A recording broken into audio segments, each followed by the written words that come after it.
قال لي كميات متناسبه يبقى الاول على الثاني بيساوي الثالث على الرابع. في سؤال بيقول لي اوجد قيمه اكس، اوجد قيمه اكس حتى تصبح كميات متناسبه.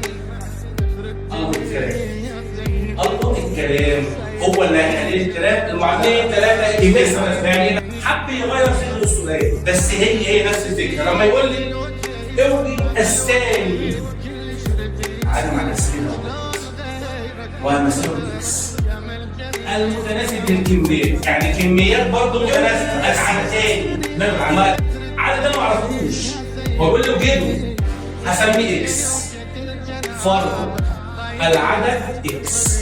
اول حاجه الذي اذا اضيف يعني ايه؟ هجمعه. قال لي طرح رقم. هو هنا بيقول لي ايه بقى؟ اوجد العدد الذي اذا اضيف يعني هجمع الى حدين.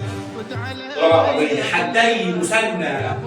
الحدين دول 5 على 9 هضيف لهم ايه؟ العدد اللي هو اسمه اكس هضيف اكس ليهم تصبح كام؟ طلع 3. هنا هكون المعادله